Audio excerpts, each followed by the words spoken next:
Hola a todos y bienvenidos a nuestro canal. Hoy nos sumergimos en el primer capítulo del Éxodo, un momento crucial que marca el inicio de una de las historias más poderosas de la Biblia. Después de la muerte de José y toda su generación, los descendientes de Jacob, que habían llegado a Egipto, comenzaron a multiplicarse de una manera asombrosa. Eran tantos que llenaron la tierra. El libro de Éxodo dice que eran fructíferos, se multiplicaron y fueron aumentados y fortalecidos en extremo. Imaginen la escena, de una familia de 70 personas, a una nación entera floreciendo en tierra extranjera. Pero este crecimiento exponencial no pasó desapercibido. Un nuevo rey se levantó sobre Egipto, uno que no conocía a José ni la historia de cómo había salvado a la nación de la hambruna. Este faraón miró a los israelitas y no vio a un pueblo bendecido, sino una amenaza. Vio su número y sintió miedo. En su temor le dijo a su pueblo: miren, el pueblo de los hijos de Israel es más numeroso y fuerte que nosotros. La paranoia se apoderó de él. ¿Qué pasaría si estallara una guerra? ¿Y si los israelitas se unían a los enemigos de Egipto y luchaban contra ellos para escapar del país? Este miedo lo llevó a tomar una decisión terrible. El faraón decidió actuar sabiamente, pero su sabiduría era cruel. Impuso sobre los israelitas capataces de trabajos forzados para oprimirlos con duras cargas. Así comenzó la construcción de las ciudades de almacenaje, Pitón y Ramsés. El objetivo era doble: en controlar a los israelitas y beneficiarse de su trabajo. Querían quebrantar su espíritu a través de la esclavitud. Pero aquí ocurre algo increíble. A pesar de la opresión, a pesar del sufrimiento, el plan del faraón fracasó estrepitosamente. Cuanto más los oprimían, más se multiplicaban y más crecían. La bendición de Dios sobre su pueblo era más fuerte que la crueldad del faraón. Esto solo aumentó el temor de los egipcios, quienes amargaron la vida de los israelitas con una dura servidumbre. Los obligaron a trabajar en la fabricación de ladrillos, en todo tipo de labores del campo y en cualquier otra tarea que les imponían con brutalidad. Al ver que el trabajo forzado no detenía el crecimiento de Israel, el faraón recurrió a un plan aún más siniestro y despreciable. Llamó a las parteras hebreas, llamadas Sifra y Fúa, y les dio una orden escalofriante en cuanto ayudaran a las mujeres hebreas a dar a luz. Si el bebé era un niño, debían matarlo. Si era una niña, podían dejarla vivir. Quería eliminar a la futura generación de hombres, los potenciales soldados que tanto temía. Pero estas dos mujeres, Sifra y Fúa, temían a Dios más que al faraón. Desobedecieron la orden del rey y salvaron la vida de los niños. Cuando el faraón las confrontó y les preguntó por qué lo habían hecho, ellas respondieron con astucia. Le dijeron a las mujeres hebreas: no son como las egipcias, son vigorosas y dan a luz antes de que la partera llegue. Dios vio la valentía y la fe de estas mujeres. Como resultado, las bendijo y les dio sus propias familias. Y el pueblo de Israel siguió multiplicándose y haciéndose aún más fuerte. Frustrado y desesperado, el faraón llevó su crueldad a un nuevo nivel. Emitió un decreto a todo su pueblo, no solo a las parteras. Ordenó: echen al río a todo hijo que nazca, pero a toda hija, déjenla con vida. Era un intento de genocidio, un plan para aniquilar al pueblo elegido de Dios. Este es el sombrío escenario en el que nacerá nuestro héroe Moisés. Un mundo de opresión, miedo y muerte. Pero como veremos, incluso en la oscuridad más profunda, Dios tiene un plan de liberación. Gracias por acompañarnos en este viaje a través de Éxodo capítulo 1. Es una historia poderosa sobre el miedo, la opresión, pero sobre todo sobre la fidelidad de Dios y la valentía de aquellos que confían en Él. No olvides suscribirte y activar la campanita para no perderte el próximo capítulo. Nos vemos en el próximo video. En el corazón del antiguo Egipto, bajo el reinado de un faraón que temía el creciente poder de los hebreos, se dictó una orden terrible. Todo niño hebreo varón recién nacido debía ser arrojado al río Nilo. Era una época de miedo y desesperación, donde el llanto de las madres se mezclaba con el murmullo del gran río. Pero en medio de esta oscuridad, una historia de fe, valentía y destino estaba a punto de comenzar. En una humilde familia hebrea de la tribu de Leví nació Niño. Su madre, al ver que era un niño hermoso y sano, sintió en su corazón que no podía entregarlo a la muerte. Desafió el decreto del faraón y lo escondió durante 3 meses. Cada día era un riesgo, cada llanto contenido una plegaria silenciosa. El amor de una madre se convirtió en el primer escudo de este pequeño, pero un bebé no puede ser escondido para siempre. A medida que crecía, sus llantos se hacían más fuertes y el peligro aumentaba. La madre sabía que necesitaba un plan más audaz, uno que requería una fe inmensa. Con manos temblorosas pero decididas, tomó juncos de papiro y los tejió para formar una pequeña canasta. La calafateó cuidadosamente con asfalto y brea para hacerla impermeable, creando un arca en miniatura, un refugio flotante para su amado hijo. Con el corazón encogido, colocó a su bebé dentro de la canasta. Luego fue a la orilla del Nilo, el mismo río destinado a ser su tumba, y depositó suavemente la canasta entre los juncos. No lo abandonó al azar, confió su destino a una fuerza mayor. Su hija mayor, Miriam, observaba desde la distancia, con el alma en vilo, para ver qué sería de su hermanito. El destino de un pueblo entero flotaba en esa frágil cesta. Y entonces sucedió lo impensable. La hija del faraón, la princesa de Egipto, bajó al río para bañarse con sus doncellas. Mientras caminaba por la orilla, algo llamó su atención: una canasta extraña entre los juncos. Sintió curiosidad y envió a una de sus siervas a recuperarla. Imaginen su sorpresa cuando la abrió y encontró a un niño llorando. Su corazón se conmovió al instante. «Este es uno de los niños hebreos», dijo, reconociendo la tragedia detrás de su hallazgo. En ese momento, Miriam, que había estado observando todo, se armó de valor. Se acercó a la princesa y le hizo una pregunta audaz. «¿Quieres que vaya y te llame a una nodriza hebrea para que te críe al niño?». La propuesta era ingeniosa y providencial. La princesa, que deseaba salvar al bebé pero no sabía cómo cuidarlo, aceptó de inmediato.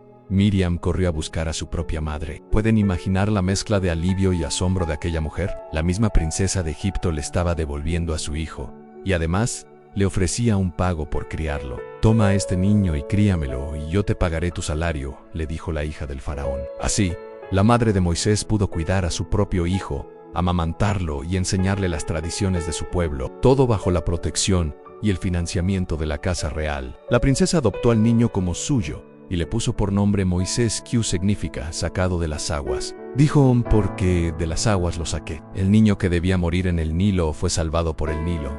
El niño perseguido por el faraón fue criado en el palacio del faraón, educado en toda la sabiduría de los egipcios, preparado sin saberlo para una misión que cambiaría el curso de la historia. La historia de Moisés en la canasta no es solo un relato de supervivencia milagrosa, es una lección sobre el poder del amor maternal, la valentía de una hermana y la fe inquebrantable de una familia. Nos muestra cómo, incluso en los momentos más oscuros, un plan divino puede estar en marcha. Lo que parecía un acto de desesperación, colocar a un bebé en un río peligroso, fue en realidad un acto de fe que lo puso directamente en el camino de su salvación y su extraordinario destino. Esta historia nos recuerda que la esperanza puede encontrarse en los lugares más inesperados. Una canasta de juncos se convirtió en un arca de salvación, un río de muerte se transformó en una cuna de vida, y un niño sentenciado se convirtió en un príncipe, destinado a ser el libertador de su pueblo. El plan de Dios a menudo funciona de maneras misteriosas, tejiendo los hilos de nuestras vidas en un tapiz grandioso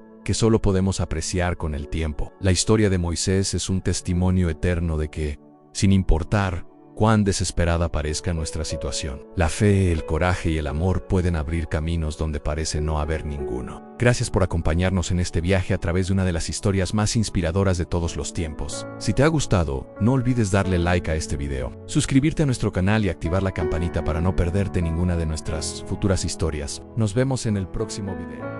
Hola a todos, bienvenidos una vez más a nuestro canal. Hoy vamos a sumergirnos en una de las historias más asombrosas y transformadoras de toda la Biblia, el llamado de Moisés en el monte Horeb, narrado en el capítulo 3 del libro de Éxodo. Prepárense para descubrir cómo un encuentro sobrenatural con Dios, en medio de una zarza ardiente, cambió el destino de un hombre y de toda una nación. Para entender la magnitud de este momento, primero debemos recordar quién era Moisés en ese punto de su vida. No era el gran líder que conocemos, había huido de Egipto 40 años atrás, después de quitarle la vida a un egipcio. Ahora era un pastor, un hombre de 80 años que cuidaba las ovejas de su suegro Jetro en el desierto de Madián. Probablemente pensaba que sus mejores días habían pasado, que su vida se resumiría en la soledad y la monotonía del desierto. Era un hombre con un pasado, un fugitivo que había renunciado a su identidad como príncipe de Egipto. Imaginen la escena un día, mientras guiaba a su rebaño a través del desierto. Moisés llega a Horeb, conocido como el Monte de Dios. Y allí, en ese lugar sagrado y remoto, algo extraordinario capta su atención. Ve una zarza, un arbusto del desierto que está completamente envuelta en llamas, pero increíblemente no se consume. El fuego arde con intensidad, pero las hojas y las ramas permanecen intactas. Este no era un fuego común, era una señal, una anomalía en la naturaleza que despertaba una profunda curiosidad en Moisés. Él se dice a sí mismo: Nairé ahora a ver esta gran visión. ¿Por qué causa la zarza no se quema? En ese momento, no sabía que ese simple acto de curiosidad estaba a punto de cambiarlo todo. Al acercarse, no solo se encontró con un fenómeno inexplicable, sino con la presencia misma del Dios Todopoderoso. Cuando el Señor vio que Moisés se acercaba para mirar, lo llamó desde en medio de la zarza. Imaginen el impacto de escuchar tu propio nombre pronunciado desde un arbusto en llamas. Moisés, Moisés, la voz era inconfundible, llena de autoridad y poder. Moisés, seguramente temblando, respondió con humildad y expectación: heme aquí. Estaba presente, estaba atento, listo para escuchar. Lo primero que Dios le dice es una instrucción crucial: no te acerques, quita el calzado de tus pies, porque el lugar en que tú estás, tierra santa es. Este no era un simple protocolo. Quitarse el calzado era un acto de reverencia, de humildad y de reconocimiento. Significaba dejar atrás la suciedad del mundo, despojarse del orgullo y entrar en la presencia de lo sagrado con un corazón puro. El suelo que pisaba Moisés se había vuelto santo, no por su propia naturaleza, sino porque la presencia de Dios lo santificaba. Luego, Dios se presenta de una manera profundamente personal y significativa. No dice soy el creador del universo, aunque lo es. En cambio, se revela en el contexto de la historia y la promesa. Yo soy el Dios de tu padre, Dios de Abraham, Dios de Isaac y Dios de Jacob. Con estas palabras, Dios estaba conectando el presente de Moisés con el pasado de sus antepasados. Le estaba recordando el pacto, las promesas que había hecho a los patriarcas de Israel.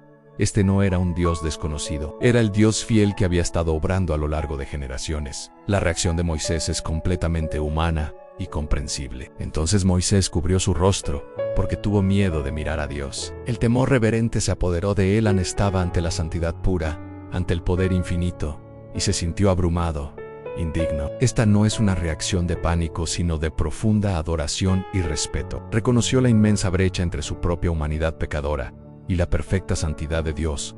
Una vez establecida su identidad y la santidad del momento, Dios revela el propósito de este encuentro. Él no había olvidado a su pueblo. Le dice a Moisés: también he visto la aflicción de mi pueblo que está en Egipto, y he oído su clamor a causa de sus exactores, pues he conocido sus angustias. Qué palabras tan reconfortantes. Dios ve, Dios oye, Dios conoce. No es un espectador distante. Siente el dolor de su pueblo, escucha sus súplicas y conoce la profundidad de su sufrimiento bajo la opresión egipcia. Y Dios no solo observa, sino que actúa. Y he descendido para librarlos de mano de los egipcios y sacarlos de aquella tierra a una tierra buena y ancha, a tierra que fluye leche y miel. Aquí está el plan de salvación. Dios mismo iba a intervenir para rescatar a su pueblo. La promesa de una tierra próspera, la tierra prometida a Abraham, Isaac y Jacob, estaba a punto de cumplirse. Era un plan de liberación, de redención y de restauración. Y entonces llega el momento cumbre, el llamado directo a Moisés. Después de describir su plan divino, Dios le dice: ven, por tanto, ahora,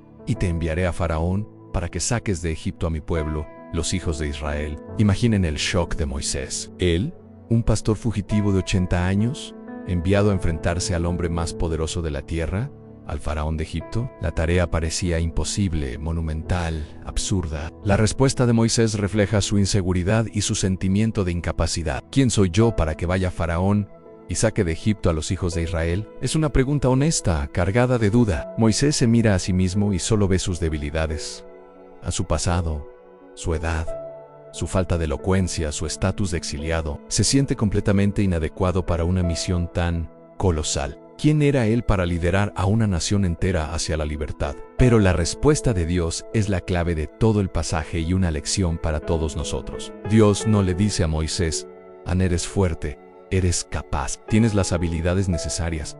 No, la respuesta de Dios desvía el enfoque de la capacidad de Moisés a la presencia de Dios. Él simplemente dice: porque yo estaré contigo. Esta es la promesa más poderosa que alguien puede recibir. No se trata de quién es Moisés, sino de quién está con Moisés. La presencia de Dios es lo que califica el llamado. Su poder es lo que garantiza el éxito, no la habilidad humana. Dios no se detiene ahí. Le da a Moisés una señal para fortalecer su fe. Y esto te será por señal de que yo te he enviado. Cuando hayas sacado de Egipto al pueblo, serviréis a Dios sobre este monte. La señal no era inmediata. Era una promesa futura que requería fe. Dios le estaba diciendo: confía en mí, cumplirás esta misión. Y como prueba, volverás a este mismo lugar, a este monte santo, no como un pastor solitario, sino como el líder de mi pueblo liberado, y aquí me adorarán. Pero las dudas de Moisés continúan. Piensa en la logística, en la credibilidad. Preguntan: aquí que llego yo a los hijos de Israel, y les digo: el Dios de vuestros padres me ha enviado a vosotros. Si ellos me preguntaren: ¿cuál es su nombre? ¿Qué les responderé? Moisés sabía que los egipcios tenían muchos dioses, con muchos nombres. Necesitaba una respuesta que demostrara la autoridad única del Dios que lo enviaba. La respuesta de Dios es una de las revelaciones más profundas de su naturaleza en toda la Biblia. Dios le responde a Moisés: Yo soy el que soy. Y añade: así dirás a los hijos de Israel: yo soy me envió a vosotros. Este nombre, yo soy, en hebreo Yahweh, revela a Dios como el autoexistente, el eterno, el que no depende de nada ni de nadie para ser. Él es el principio y el fin, el Dios inmutable que siempre ha sido y siempre será. Es el Dios del pacto, el Dios fiel que cumple sus promesas. Dios le da a Moisés instrucciones detalladas. Debe reunir a los ancianos de Israel, comunicarles el mensaje de liberación y luego ir con ellos ante el faraón para pedirle que les permita ir a un viaje de 3 días al desierto para adorar a Dios. Dios le advierte a Moisés que el faraón no los dejará ir fácilmente. Mas yo sé que el rey de Egipto no os dejará ir sino por mano fuerte. Pero Dios ya tiene un plan para eso también. Pero yo extenderé mi mano y heriré a Egipto con todas mis maravillas que haré en él, y entonces os dejará ir. Dios le adelanta a Moisés que desplegará su poder a través de plagas y milagros que doblegarán la terquedad del faraón. Y no solo saldrán libres, sino que saldrán con riquezas. Dios promete que los israelitas despojarán a los egipcios, recibiendo plata, oro y vestidos. Saldrían de la esclavitud no como fugitivos empobrecidos, sino con la provisión de Dios para su viaje. Esta historia es mucho más que un relato antiguo, es un poderoso recordatorio de que Dios puede llamarnos en cualquier etapa de nuestra vida, sin importar nuestro pasado o nuestras inseguridades. A menudo, Dios elige a los que el mundo considera débiles o inadecuados para llevar a cabo sus propósitos más grandes, para que quede claro que el poder es suyo y no nuestro. La experiencia de Moisés nos enseña que cuando Dios llama, también capacita. La clave no está en nuestras habilidades, sino en su presencia. La promesa "yo estaré contigo" es suficiente para superar cualquier obstáculo y cualquier temor. Así que la próxima vez que te sientas como Moisés en el desierto, pensando que tus mejores días han quedado atrás, o que no eres suficiente para lo que Dios te pide, recuerda la zarza ardiente. Recuerda que el mismo yo soy que llamó a Moisés te ve, te conoce y puede usar tu vida de maneras que nunca imaginaste. Solo necesitas detenerte, escuchar su voz y responder con fe y aquí. Gracias por acompañarnos en este viaje profundo a través de Éxodo 3. Espero que esta historia haya fortalecido tu fe y te haya animado. Si te gustó este video, no olvides darle like, compartirlo con alguien que necesite escucharlo y suscribirte a nuestro canal para más contenido como este. Nos vemos en el próximo video. Que Dios te bendiga. Hola a todos y bienvenidos de nuevo a nuestro canal. Hoy vamos a sumergirnos en una de las historias más increíbles de la Biblia. Una que está llena de dudas, milagros y un propósito divino. Estamos hablando del momento en que Dios llama a Moisés para una misión que cambiará la historia para siempre. ¿Listos? Abrimos nuestras Biblias en Éxodo capítulo 4. Después de 40 años en el desierto, viviendo como un simple pastor, Moisés tiene un encuentro que lo cambia todo. Dios le habla desde una zarza ardiente, le dice que debe regresar a Egipto y liberar a su pueblo, los israelitas, de la esclavitud. Pero ¿cómo reacciona Moisés? No con un "sí señor, voy ahora mismo". No, Moisés está lleno de dudas y objeciones. Su primera reacción es: ellos no me van a creer ni van a escuchar mi voz. Van a decir: "Ana, el Señor no se te ha parecido". ¿Les suena familiar? ¿Cuántas veces hemos sentido que Dios nos pide algo, pero el miedo al que dirán o a que no nos crean nos paraliza? Moisés es increíblemente humano en este momento. No es un superhéroe sin miedos, es un hombre con inseguridades, como tú y como yo. Y es precisamente aquí donde la historia se pone espectacular, porque Dios no lo abandona en sus dudas. Al contrario, le da las herramientas que necesita. Dios le pregunta a Moisés: ¿qué es eso que tienes en tu mano? Moisés responde: en una vara. Era su cayado de pastor, algo común, algo que usaba todos los días. Y Dios le dice: échala en tierra. Moisés obedece y al instante la vara se convierte en una serpiente. Moisés, asustado, huye de ella. Imagínense la escena. Estás hablando con una zarza que no se consume y de repente tu herramienta de trabajo se transforma en una serpiente. ¡Qué susto! Pero Dios le da otra instrucción: extiende tu mano y tómala por la cola. Espera, ¿qué? Tomar una serpiente por la cola, eso es lo más peligroso que puedes hacer. Es la forma más segura de ser mordido. Pero Moisés, en un acto de fe y obediencia, lo hace. Y en el momento en que la toca, la serpiente vuelve a ser su vara. Dios le dice que esta señal es para que crean que el Dios de sus padres se le ha aparecido. La lección aquí es profunda. Dios toma lo ordinario, una simple vara de pastor, y lo convierte en extraordinario. Lo que Moisés tenía en su mano, lo que él consideraba suyo y común, se convierte en el instrumento del poder de Dios. ¿Qué tienes tú en tu mano. ¿Qué talento, qué recurso, qué habilidad sientes que es pequeña o insignificante? Dios puede tomar eso que tienes y usarlo para su gloria de maneras que ni te imaginas. Solo necesitas estar dispuesto a soltarlo, a ponerlo a su disposición. Pero Moisés sigue dudando, y Dios, con una paciencia infinita, le da una segunda señal. Le dice: ahora tu mano en tu seno. Moisés lo hace, y cuando la saca, su mano está cubierta de lepra blanca como la nieve. Otra vez, algo aterrador. La lepra era una enfermedad temida y significaba exclusión social y religiosa. Pero Dios le dice: vuelve a meter tu mano en tu seno. Moisés obedece, y al sacarla de nuevo, su mano está sana, completamente restaurada. Esta segunda señal es aún más personal. No es un objeto externo, es su propio cuerpo. Dios le está mostrando a Moisés que él tiene poder sobre la vida y la muerte, sobre la enfermedad y la sanidad. Tiene el poder de restaurar lo que parece perdido y contaminado. Si el pueblo aún no cree con la primera señal, esta segunda señal, tan personal y visible, los convencerá. Dios está diciendo: yo soy el Dios que limpia, que restaura, que sana. Y por si fuera poco, Dios le da una tercera opción. Si ni aún con estas dos señales te creen y oyen tu voz, tomarás de las aguas del río y las derramarás en tierra, y el agua que saques del río se convertirá en sangre sobre la tierra seca. El Nilo era la fuente de vida para Egipto, adorado casi como un dios. Convertir sus aguas en sangre sería una señal poderosa y un juicio directo contra los dioses egipcios. En tres señales, tres demostraciones de poder. Dios está equipando a Moisés de una manera, pero adivinen qué, Moisés todavía tiene una objeción más. Y esta es quizás la que más nos resuena a muchos de nosotros.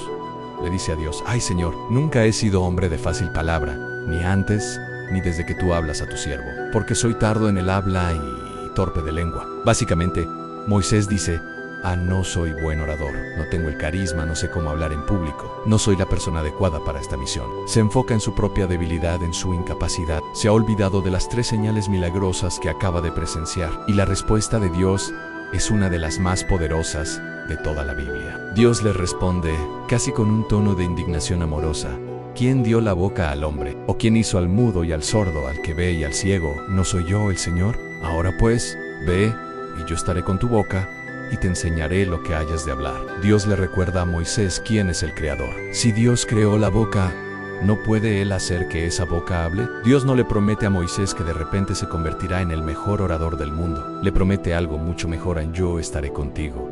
Yo pondré las palabras en tu boca. La promesa no es la ausencia de debilidad, sino la presencia de Dios en medio de nuestra debilidad. Es una lección vital. Nuestras excusas, nuestras inseguridades, no anulan el llamado de Dios. De hecho, a menudo es en nuestra mayor debilidad donde su poder se manifiesta con más fuerza. A pesar de todo esto, Moisés hace un último intento desesperado por evitar la misión. Dice: ay Señor, envía, te ruego, por medio del que debes enviar. En otras palabras, por favor, envía a otro, a cualquiera menos a mí. Y aquí, la paciencia de Dios llega a su límite. El texto dice que la ira del Señor se encendió contra Moisés, pero incluso en su enojo, Dios es misericordioso. No lo rechaza, en su lugar le da una solución. Le dice: ¿no conozco yo a tu hermano Aarón levita?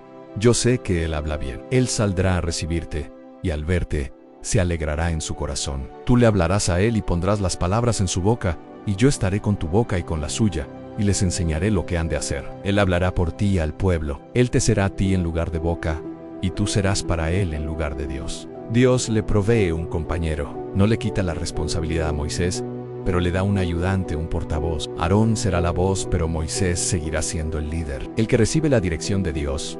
Dios no se rinde con Moisés a pesar de sus 5 excusas. En su lugar, responde a cada una de ellas con poder, promesas y provisión. Y finalmente, después de este intenso diálogo, Moisés acepta. Vea con su suegro Jetro, le pide permiso para volver a Egipto y emprende el camino. Toma a su esposa y a sus hijos, los monta en un asno, y lo más importante al texto dais: y tomó Moisés la vara de Dios en su mano. Fíjense en el cambio. Ya no es su vara, ahora es la vara de Dios.